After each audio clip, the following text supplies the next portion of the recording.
Hi, my name is Cortny Hannon. I'm 33 years old and I teach language arts and writing to 6th graders at Lincoln Junior High in LaSalle.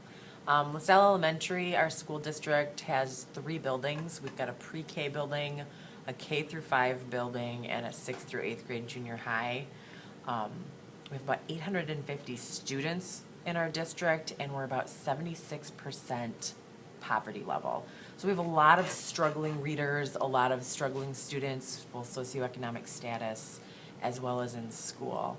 And with the population that we have, you'd really think that our technology department would be struggling, but in reality, our tech department here at Lincoln Junior High is thriving. We have a lot of technology at our fingertips, some of which I'm going to show you. All right, now, a great app to review plot diagram, okay, a story from beginning to end is Toontastic. Who's used Toontastic before? Almost all of you. Excellent. All right, so I want you to go ahead and click on that app.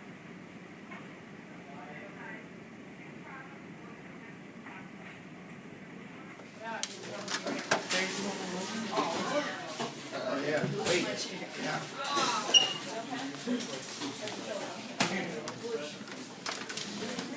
I'm bothering telling you so.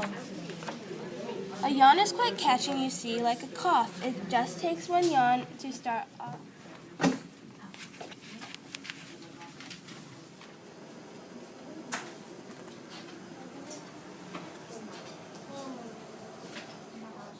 you guys have compare?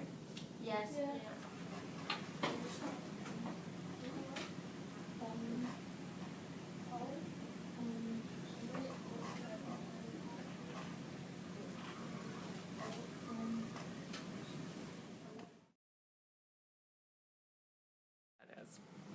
So, like I said, I'm 33 years old. I was born in 1978, so I grew up in the 80s.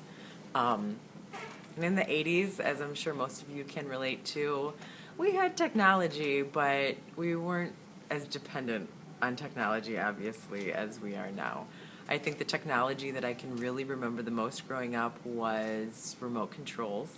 I remember when my friends and then finally I got my first TV remote control, and it was amazing not to have to get off the couch anymore to change the channel.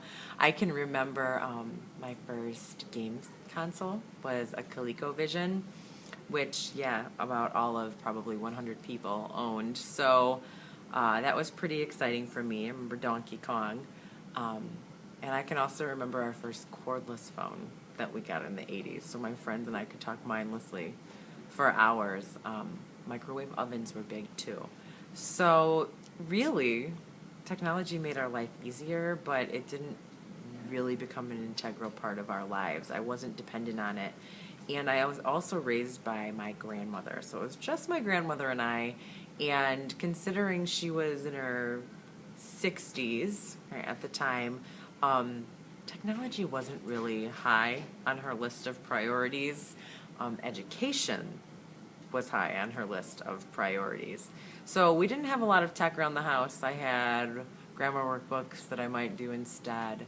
But then, as Self explained in her book, Technology and Literacy in the 21st Century, the 90s came. And technology and computing became huge. Therefore, I remember that computers and how they were going to affect education was in the news. So looking back, in retrospect, I now understand why I got my first desktop computer in 1991. I was going into 8th grade, and it was the IBM PS1. And I was so excited. I remember I was the envy of all my friends. I was getting this computer. We knew of this thing where you could go into chat rooms and talk with people. So I can remember going shopping with my grandma to buy the computer, and then I can remember purchasing the computer, and I can remember setting up the computer. Well, the whole time my grandma said, "It's for school, it's for school." But I don't care. I was still excited about it. And I think about a week went by with the IBM PS1 before I realized It was definitely not as cool as I'd hoped it would be. It was actually a huge disappointment. It was pretty much, as my husband's put it, a glorified word processor. Um, yes, you could get onto this thing that I don't know if it was the internet at the time. It's definitely not the internet we know now, but it did require a modem. And money soon became high in my grandma's list of priorities. I soon realized that modems were extremely expensive, and my first computing experience was really pretty much a bummer. And then I went to St. Pete Academy for high school. And St. Pete Academy through the 90s, it was a private Catholic school. So between technology just bursting onto the scene in the 90s and my school being fairly antiquated, we didn't really use technology. I don't really ever remember using a computer at school. I used my IBM PS1 to type up papers that I needed on my dot matrix printer, which was awful. It was impossible to load the paper into that thing. But yeah, high school computers still weren't important. I didn't actually use the internet on a computer until I went to Marquette University after I graduated from St. Bede. 1996.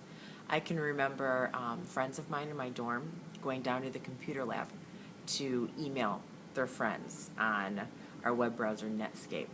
And I had no idea what they were talking about, none whatsoever. And so I decided to have one of them show me what it was. And from that point on, I don't really remember technology not being a part of my life. I mean, obviously from 1996 to today, we've read about it in Self's book. We've all experienced it in society. Technology just boomed. But in college, I mean, especially as an English major, I didn't really have any interest in technology per se. Word processing, yes. Computers is a word processing tool I used. But I didn't use any programs. I didn't use any media. I really wasn't very interested in it. It was helpful, but I did it for school when I had to, but I could have taken it or I could have left it. So you've seen the technology that our students here at Lincoln Junior High use on a daily basis. And you've heard about my minimal use of technology growing up, really and even into college. Therefore, when I started teaching in 2008, which was here at Lincoln Junior High, I didn't think that technology would be a part of my day-to-day teaching. I thought that I was a writing teacher. I thought that I was going to use pencil and paper and books. And we did acquire all of the technology that we have here at Lincoln Junior High over the past 4 years. So when I started, technology was a big topic. It was a hot topic in our district. Yet I still was naive. I still assumed that none of my professional development needed to revolve around technology, that I wasn't going to be using it. And I really didn't for the first 2 years of my teaching. It wasn't until the beginning of last school year, 2010 to 2011, that we hired a new superintendent here at Lincoln Junior High, and he is very technologically advanced. He's quite savvy when it comes to technology, and he encouraged us to try new technology. He encouraged us to integrate it into our lessons. So beginning last year, I started taking some workshops. I started revolving my professional development around technology, and I must say that it opened up my eyes. I try to integrate podcasts into my technology occasionally. One of my favorite lessons that I teach now is in the spring. I have my students take pictures with digital cameras and write haikus with them when I'm teaching haikus. My final project with my sixth graders last year was that they created an in plain English video that they uploaded to YouTube that was a great review unit for the students. It integrated pictures that they created with a script that they recorded, and there was a lot of the writing process occurring with that project. There was planning and drafting and editing and revising. So technology actually, I think, is a great tool for the writing process. I don't see how one can ignore it now.